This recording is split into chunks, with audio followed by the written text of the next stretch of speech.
Welcome to From Stitches to Patterns. I'm Heather from Strings and Threads. In this series, we explore how to take the stitches you already know and turn them into beautiful, functional projects that you design yourself. I'll walk you through the thought process behind each piece, the math, the textures, the choices, so you can start thinking like a designer, not just a maker. We're starting simple, but each class we build on the last, helping you understand how stitch structure turns into pattern design. Whether you knit, crochet, or work Tunisian stitches, you'll find something here to inspire you. So grab your yarn, settle in, and let's turn stitches into patterns.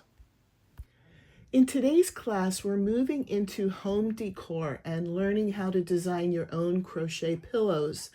Pillows are one of the easiest and most fun design projects because there's just two flat panels, and from there you get to choose everything: the size, the texture, the color, the closure, and the filling.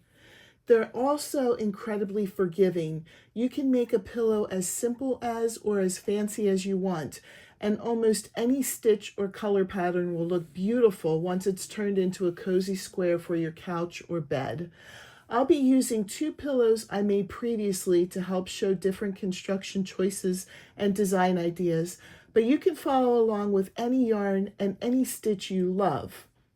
Before we get into sizing, let's talk really quick about yarn. You can use almost any yarn for a pillow, but the type you choose will change how the finished pillow feels and how well it holds its shape. Cotton and cotton blends are great if you want a firmer, more structured pillow, something that feels very sturdy and crisp. But acrylic yarn works wonderfully too, and it actually holds up better than most people expect. Both of the pillows I'm showing today were made with acrylic yarn about 4 years ago. They've lived right on my family's couch ever since, and between two teenage boys and all their friends, they've been well loved and a little abused. And look at them, they still look fantastic. I have not had to restuff them, and I have not had to reshape them, and all I've done is spot clean them when needed. So acrylic is a great choice if you want softness, easy care, and tons of color options. Cotton gives you durability and structure. Wool or wool blends give you warmth and beautiful stitch definition. There isn't one right yarn for the pillow. It's just about choosing the feel you want and how much care you're comfortable with. Let's start with sizing because pillows come in a lot of different standard measurements, and choosing the size you want is a very first design decision. Now you can absolutely make your pillow any size you like, but here are the most common throw pillow sizes to help you plan. 16 by 16 inches, which is about 40 by 40 centimeters, 18 by 18 inches, or about 46 by 46 centimeters, 20 by 20 inches, or about 51 by 51 centimeters.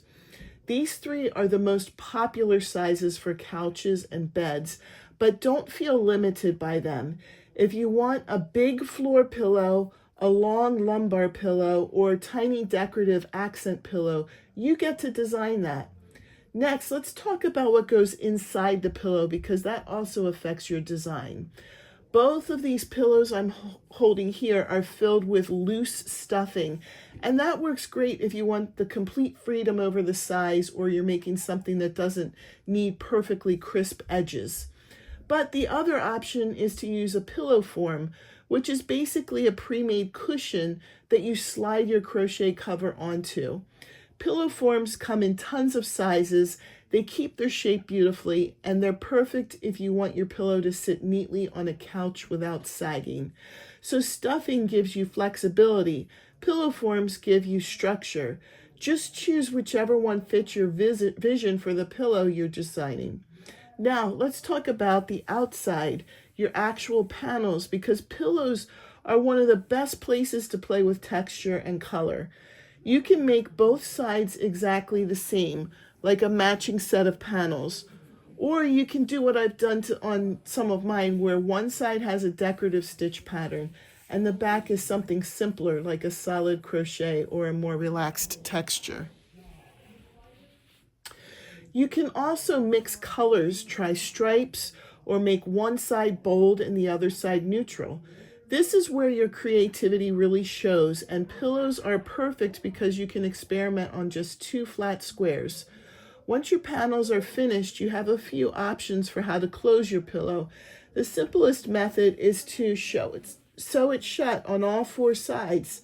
That's what I did for both of these pillows. Simple, clean, and you're done. But you can also leave one side open and add buttons for a removable case, which works great if you're using a pillow form and you want to be able to wash the cover.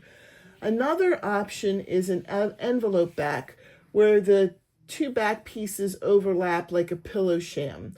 This gives you easy access to the inside without needing zippers or buttons. There's no right or wrong way. It's all about how you want to use your pillow. And that's all there is to designing your own pillow. Choose your size, choose your yarn and texture, and decide whether you want stuffing or a pillow form, and then pick the closure that fits your style. Once you break it down into simple decisions, pillow design becomes really fun and really customizable. If you make a pillow based on this lesson, I'd love to see it. You can email me anytime at stringsandthreads@yahoo.com or tag me online so I can admire your work. Thank you so much for watching, and I'll see you in the next From Stitches to Patterns class.